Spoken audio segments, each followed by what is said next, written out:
ሰላም ጤና ይስጥልን የተከበራችሁ የኢዲኤም ሚዲያ ተከታታዮች በሙሉ የዕለተ ማክሰኞ ዜናዎችን ይዘንላችሁ መጥተናል። አብራችሁን ቆዩ። ታዲያ ቻናላችንን ሰብስክራይብ፣ ሼር በማድረግ አብሮነታችሁ አይለየን። በቅድሚያም አርዕስተ ዜና። የኢትዮጵያ ብሔራዊ ምርጫ ቦርድ በመካሄድ ላይ የሚገኘውን 7ኛ ጠቅላላ ምርጫ አስመልክቶ መግለጫ ሰጥቷል። በሰርጋቸው ዕለት ድምጽ የሰጡት ሙሽሮች ይበጀኛል ላለው ፓርቲ ድምጻችንን ሰጥተናል ብለዋል። በአዲስ አበባ ግንቦት 24 2018 በ7ኛው ጠቅላላ ምርጫ ይበጀናል ላሉት ፓርቲ ድምጻቸውን መስጠታቸውን የአዲስ አበባ ከተማ ነዋሪዎች ገለጹ። ሻወር ቤት ውስጥ ራቁቱን አስገብቶት የቲቪውን ድምጽ ከፍ በማድረግ ንብረቱን ይዞበት መሰወሩን ገለጸ። በጦርነት ውስጥ ሚስጥር ሆነው የተከሰቱት የቀድሞ የኢራን ፕሬዝዳንት አህመድ ነጂድ አሜሪካ በባህረ ሰላጤው ላይ ጥቃት መፈጸሟን ስትገልጽ ኢራን የአጸፋ ምላሽ ሰጠው ብላለች። ወደ ዝርዝር ዜናዎች የምንሄድ ይሆናል። አብራችሁን ቆዩ። የኢትዮጵያ ምርጫ ቦርድ በመካሄድ ላይ የሚገኘውን 7ኛ ጠቅላላ ምርጫ አስመልክቶ መግለጫ ሰጠ። የቦርዱ ሰብሳቢ ወይዘሮ ሜላተወርቅ ኃይሉ በሰጡት መግለጫ 143 የሚሆኑ የምርጫ ጣቢያዎች በጸጥታ ችግር ምክንያት መራጮችን እያስተናገዱ እንዳልሆነም ገልጸዋል። በሰዓቱ የምርጫ ጣቢያዎችን ጠዋት 12 ሰዓት የከፈቱ የምርጫ ጣቢያዎች ቁጥር 50188 መሆኑንና 695 የምርጫ ጣቢያዎችን ዘግይተው መከፈታቸውንም ሰብሳቢዋ ተናግረዋል። ከዚህ በተጨማሪም በአማራ ክልልና በኦሮሚያ ክልሎች በጸጥታ ችግር ምክንያት የድምጽ መስጠት ሂደቱ የተቋረጠባቸው የምርጫ ክልሎች እንዳሉም አሳውቀዋል። ሰብሳቢዋ በምርጫ ጣቢያ ውስጥ ስለተገኙ እውቅና ስለሌላቸው አስተባባሪዎች ተጠይቀው ቦርዱ ሕጋዊ እውቅና ከሰጣቸው ውጪ በምርጫ ጣቢያው መገኘት እንደማይፈቀድላቸውም አስገንዝበዋል። የሲቪል ልብስ የለበሱ ይህንን ስራ እንዲሰሩ አይፈቀድም። በምርጫ ጣቢያው የሚገቡት ፍቃድ ያላቸው ብቻ ናቸው። በተወሰነ ሜትር ርቀት ከምርጫ ጣቢያው እንዲርቁ ነው የምንፈልገው። ስለዚህ ይሄ ለኛ ስለተገለጸልን ክትትል አድርጎ ቦርዱ የእርማት እርምጃ የሚወስድ ይሆናል ሲሉም ተናግረዋል። ከላይ ከተጠቀሱት ምርጫ ክልሎች ውስጥ ከሚገኙ ምርጫ ጣቢያዎች ውጪ ባሉ በሌሎች ምርጫ ጣቢያዎች ደግሞ በጸጥታ ችግር ምክንያት ከጅምሩም ምርጫው ሳይደረግባቸው መቅረቱን አመላክተዋል።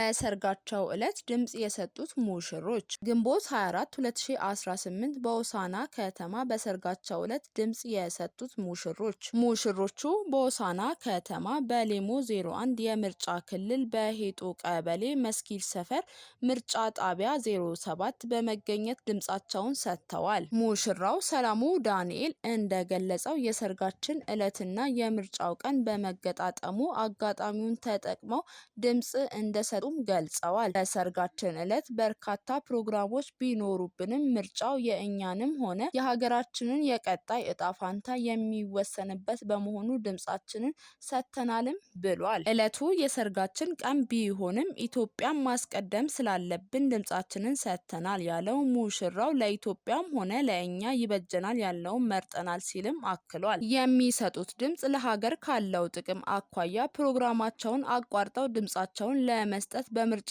ጣቢያው መገኘታቸውንም ተናግረዋል። ሙሽሪት ብሩክ ገብሬ በበኩሏ የሰርግ ቀናቸው ከምርጫ ቀን ጋር በመገጣጠሙ በምርጫው ድምጽ በመስጠት አሻራቸውን ለማኖር ወስነው እንደነበርም አስታውሳለች። የድምጽ መስጫ ቀን ከሰርጋቸው ቀን ጋር አንድ በመሆኑ የተለየ ደስታ እንደፈጠረባትም ተናግራለች። በምርጫው በመሳተፏ ይሆነኛል ለምትለው ፓርቲ ድምጿን መስጠት መቻሏ ከራሷ አልፎ የሀገሯን እጣ ፋንታ እንድትወስን እድል የፈጠረላት በመሆኑ ድርብ ደስታን እንደፈጠረላትም ገልጻለች። በጀናል ላለው ፓርቲ ድምጻችንን ሰጥተናል። በአዲስ አበባ ግንቦት 24 2018 በ7ኛው ጠቅላላ ምርጫ ይበጀናል ላሉት ፓርቲ ድምጻቸውን መስጠታቸውን የአዲስ አበባ ከተማ ነዋሪዎች ገለጹ።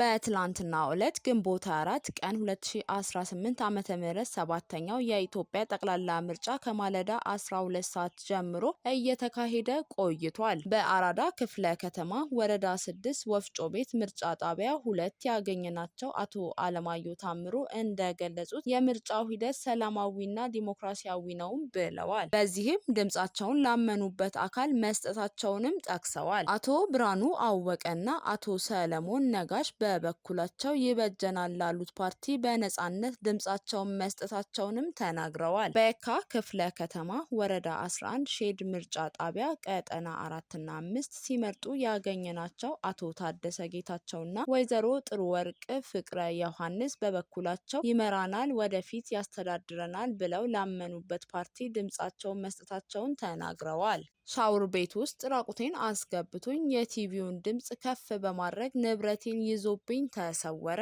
የአካል ጉዳተኛው ደራሲ ማዕበል እንዳሻው በረዳቱ ተዘርፎ ለአደጋ ተጋልጧል። በሸገር ሲቲ ኮየ ፈጬ አካባቢ የሚኖረው ደራሲ ማዕበል እንዳሻው በአካል ጉዳቱ ምክንያት በረዳቱ ላይ ጥገኛ መሆኑን የተጠቀመው ረዳቱ እጅግ አሳዛኝና የጭካኔ ድርጊት ፈጽሞበት ተሰውሯል። ለተከታታይ 3 ዓመታት አብሮት የቆየውና ሲረዳው የነበረው በጸጋ ሳሙኤል ሻንቆ የተባለ ግለሰብ ግንቦት 21 ቀን 2018 ዓ.ም ከቀኑ 7 ሰዓት ከሩብ ገደማ ፍጹም የክህደት ድርጊት ፈጽሞበት ተሰውሯልም ተብሏል። ግለሰቡ የደራሲውን ሕይወት ለአደጋ በሚያጋልጥ መልኩ ማዕበልን ሻውር ቤት ውስጥ ረዳት አልባ አድርጎ ካስገባ በኋላ የጩኸቱ ድምጽ ወደ ውጪ እንዳይሰማ የቴሌቪዥን ድምጽን በከፍተኛ ሁኔታ በመጨመር ዘረፋውን አከናውኗል። የተዘረፉ ንብረቶች ዝርዝር ሬድሚ 13 ፕሮ ፕላስ 5G ስልክ፣ አይፎን ስልክ፣ ሳምሰንግ ታብሌት፣ ሳምሰንግ S24 ስማርት ስልክ፣ ፓወር ባንክ፣ ስማርት ሰዓት እና ኤልፎን፣ የተለያዩ ልብሶች፣ ጫማዎች እና 13400 የኢትዮጵያ ብር በጥሬው ገንዘብ ይዞበት ተሰውሯል። ከቁሳቁሶቹ በላይ ደራሲው በከፍተኛ ልፋትና ጥረት ያዘጋጃቸው ለተለያዩ የቴሌቪዥን ጣቢያዎች ሊቀርቡ የተዘጋጁ ውድ የስክሪፕት ድርሰቶች በእነዚህ መሳሪያዎች ላይ በመሆናቸው በደራሲው ላይ ከፍተኛ የስነ ልቦናና የኢኮኖሚ ቀውስ ፈጥሮበታልም ተብሏል። የህግ አካላት ግለሰቡን በቁጥጥር ስር ለማዋል እየተከታተሉ ሲሆን ማህበረሰቡም ተጠርጣሪውን በፎቶ በመለየት መረጃ እንዲሰጥም ጠይቀዋል። በጦርነቱ ውስጥ ሚስጥር ሆነው የተከሰቱት የቀድሞ የኢራን ፕሬዝዳንት አህመድ ነጂድ ይሄ የተጣላ መንግስት እስራኤል ለመፍረስ መንገድ ላይ እንዳለች ልታውቁ ይገባል። እናም በፈጣሪ ፍቃድ ይፈርሳሉ። ማንኛውም ነገር ሊያድናቸው አይችልም። ይሄ መንግስት የጉዞ መጨረሻ ላይ ደርሷል። በቅርብ ጊዜ ከዓለም ካርታ ላይ ይሰረዛልም ብለዋል። ለረጅም ዓመታት ይህንን አይነት ንግግሮች የቀድሞውን የኢራን ፕሬዝዳንት መሐመድ አህመድ ነጂድ በዓለም ላይ ከሚታወቁ ከፍተኛ የእስራኤል ተቃዋሚዎች ውስጥ አንዱ አድርጓቸዋል። በናዚዎች እጅ የተፈጸመውን የአይሁዶች ጭፍጨፋ በጥርጣሬ ይጠይቃሉ። እስራኤልን የተፈበረከ አገዛዝ ብለው ይጠራሉ። እንዲሁም ማዕቀቦች ቢጣልባቸውም የኢራንን የኒውክሌር ፕሮግራም መቀበል እንዳለባት ይሞግቷታልም ብለዋል። ይሄ አቋማቸውም በእስራኤል ሹማምን ተነክሶ በመውጣት ኢራን እውነተኛ ስጋት እንደሆነች በተደጋጋሚ ወቢ አድርገው ይጠቀሙበታልም ተብሏል። እንዲህም ሆኖ አሜሪካና እስራኤል በድረ ጦርነት እቅድ አህመድ ነጂድ ከኢራን የደህንነት ተቋማት ተለይተው ወደፊት ሊወጡ የሚችሉ መሪ ሊሆኑ ይችላሉ የሚል ምልከታ ይዘው ነበር። ነገር ግን ይሄ እቅድ ከሽፏልም ተብሏል። እንደ ዘገባው ከሆነ ውጥኑ የከሸፈው በጦርነቱ መጀመሪያ ቀናት አህመድ ነጂድን ከቁም እስር ነፃ ለማውጣት የተፈጸመው ጥቃት ይልቁኑ ራሳቸውን በማክሰሉ ነውም ተብሏል። አህመድ ነጂድ ወይም አጋሮቻቸው በዚህ ጉዳይ ላይ መልስ አልሰጡም። አሁን ያሉበትን ቦታ አይታወቅምም ተብሏል። ይሄ ዘገባ በበርካታ የአሜሪካና የኢራን ተንታኞች በጥርጣሬ እንደተወሰደም ተገልጿል። አሜሪካ በባህረ ሰላጤው ላይ ጥቃት መፈጸሟን ስትገልጽ ኢራን የአጸፋ ምላሽ ሰጠው አለች። በሳምንቱ መጨረሻ በአሜሪካና በኢራን መካከል የተኩስ ልውውጥ መካሄዱ ሲገለጽ ሁለቱም በሆርሙዝ ወሽመጥ አቅራቢያ የሚገኝ ኢላማዎችን መምታታቸውንም ተናግረዋል።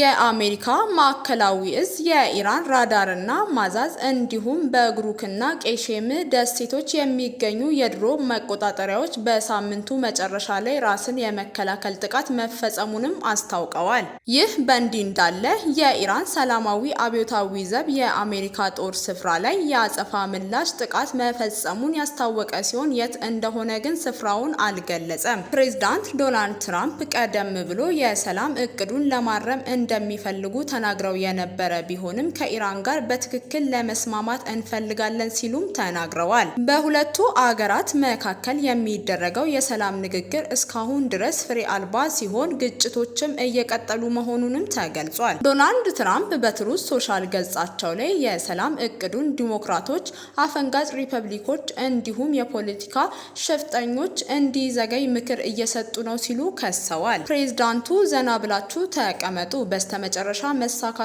አይቀርም ይሳካል ሲሉም ጽፈዋል።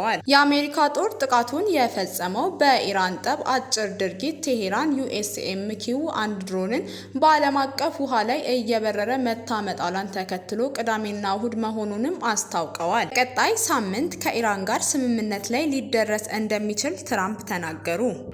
ከኢራን ጋር የተኩስ አቁም ለማራዘምና የሆርሙዝ ወሽመጥን ለመክፈት በቀጣይ ሳምንት ስምምነት ላይ ሊደረስ እንደሚችል የአሜሪካ ፕሬዝዳንት ዶናልድ ትራምፕ በሰጡት ቃለ ምልልስ ተናገሩ። አሁን ላይ ነገሮች በጣም ጥሩ ናቸው፣ ውስን ችግር ነበር፣ ነገር ግን እንዳያችሁት በፍጥነት ፈትቼዋለሁ ሲሉ በስልክ በሰጡት ቃለ ምልልስ ገልጸዋል። ትራምፕ ችግር ብለው የጠቀሱት እስራኤል በሊባኖስ ላይ የምታደርሰውን ጥቃት ኢራንን ማስቆጣቱን ነውም ተብሏል። በቀጣይ ሳምንት የሆርሙዝ ወሽመጥ ይከፈታል ብለው እንደሚያምኑም ፕሬዝዳንቱ ተናግረዋል። በቀጣይ ሳምንት ከኢራን ጋር ስምምነት ላይ ሊደረስ እንደሚችልም ትራምፕ ተናግረዋል።